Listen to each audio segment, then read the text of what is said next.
sabe tratar aquele que reconhece que é pecador, aquele que reconhece que é falho. Deus sabe tratar. Ele disse para Ezequiel: Ezequiel, vem cá, deixa eu te mostrar como se encontra a Israel. Ele rodeia sobre esse vale de osso seco. Ezequiel, ele vai rodear o vale de osso seco. Ezequiel não pisa no vale, Ezequiel não pisa nos ossos que está quebrado, Ezequiel não pisa em nenhum dos ossos. Por que Ezequiel não pisa? Porque era perigoso Ezequiel pisar em alguém, era perigoso Ezequiel estar pisando no profeta, era perigoso Ezequiel estar pisando no pastor. Os ossos estavam quebrados, mas quem foi que criou os ossos? Quem foi que criou, aleluia, os ossos? Foi aquele que tudo pode, que se encontra em Gênesis capítulo 1, que de tudo ele criou, aleluia, e tudo ele se fez perfeito e agradável. Oh glória! A Bíblia vai dizer que Ezequiel vê aquele cenário caótico, aquele cenário, aleluia, terrível, mas o profeta, ele vai ser usado por Deus para quê? Para profetizar, aleluia, nas causas impossíveis, para profetizar aonde era impossível gerar vida. Oh glória! A Bíblia diz que Ezequiel vai ser profeta agora. Ele vai profetizar, aleluia, louvado seja Deus. Disse: Ezequiel, tem como esses ossos reviver? Ele disse: Senhor, só tu sabe. Eita glória!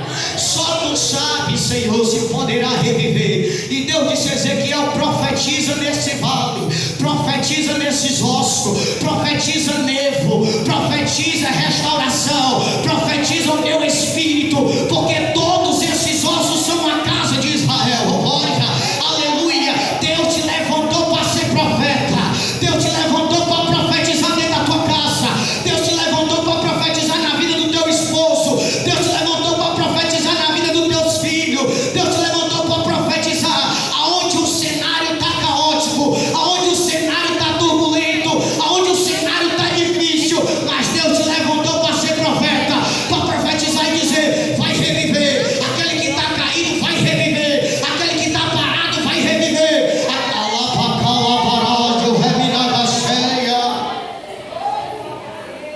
Deus queria tratar Israel, e trazendo essa mensagem para aplicar no dia de hoje. Deus quer tratar conosco, Deus quer tratar com a sua igreja. Deus quer tratar com cada um de nós. Perdemos a essência do primeiro amor, aleluia, esfriamos no meio da caminhada. Muitos já não choram mais diante da presença do Espírito Santo, muitos já não sentem mais a glória do Eterno, muitos já não buscam mais como buscavam no primeiro amor em oração, muitos já não jejuam mais pela sua própria vida, pela sua casa e pela sua família. Muitos já estacionaram, muitos vêm para o culto e sentam no culto, mas não entram dentro do culto. Aleluia! Deus, ele quer que você entre no sobrenatural de Deus. Aleluia! Deus, ele quer que nós venhamos, aleluia, ter a identidade da igreja primitiva, a identidade da igreja que clamava, a identidade da igreja que orava, a identidade da igreja que, aleluia, que não temia as perseguições, que não temia os vales, que não temia as pelejas, que não temia as dificuldades. Deus quer que a gente volte ao primeiro amor. Deus não quer que a gente viva de uma forma, aleluia, separada do Espírito Santo de Deus. Há muito tempo a igreja não sente mais a presença do Espírito, há muito tempo nós não vemos mais batismo do Espírito Santo, há muito tempo nós não vemos mais, aleluia, louvado seja Deus, o sobrenatural de Deus sobre a igreja. Por quê, irmão? Porque nós temos pecado diante do Senhor e temos deixado o pecado tomar de conta da nossa vida. O que está nos separando diante de Deus se chama o pecado. Estamos trocando a Bíblia pelas redes sociais, estamos trocando princípios pelas nossas vontades, estamos trocando os nossos desejos, aleluia, pelo desejo de Deus. Aleluia. Quantos já não têm parado? Quantos já não estão caindo? Quantos já não perderam a esperança? Quantos sonhos não estão estacionados?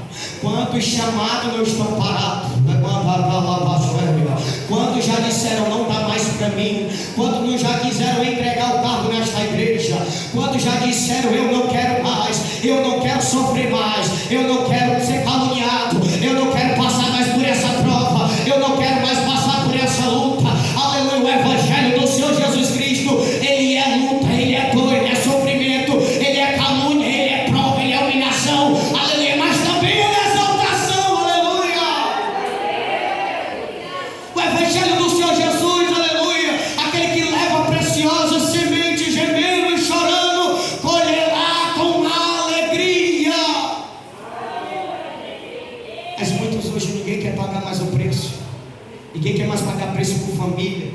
Ninguém quer mais pagar preço, nem pelos que estão dentro de casa.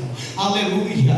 Quantos já estão, aleluia, estacionados, enquanto seu filho se corta com a gilete, enquanto sua filha está oprimida dentro de quarto, enquanto seu filho se encontra aí aprisionado nas garras do diabo, aleluia, enquanto seu casamento está se acabando e você não quer mais orar, você não quer mais jejuar, você não quer mais descer na madrugada. Deus está com saudade de você, Deus está com saudade da sua oração, Deus está com saudade do teu clamor, Deus está com saudade de você quando você chorava, quando você se humilhava, quando você descia naquele quarto, naquela cozinha, quando você se aquebrantava, Ele abriu o céu e te abraçava, Ele abriu o céu e Deus está com saudade de você, Deus está com saudade da sua igreja, Deus está com saudade do seu povo, aquele povo, aleluia, como os nossos pais no antepassado, aleluia, que o povo quando cantava o hino da harpa, o povo chorava, o povo era batizado, o povo pulava, o povo marchava, porque a nossa alegria não é aqui nessa terra, a nossa alegria é no céu.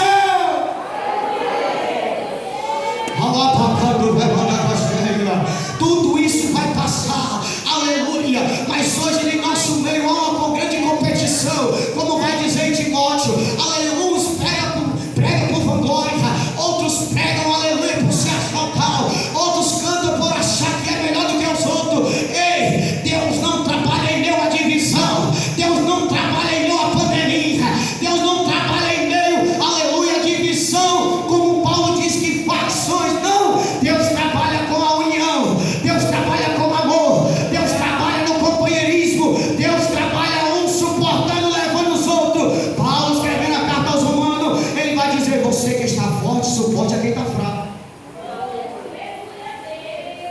Você que está forte, suporte quem está fraco do seu lado.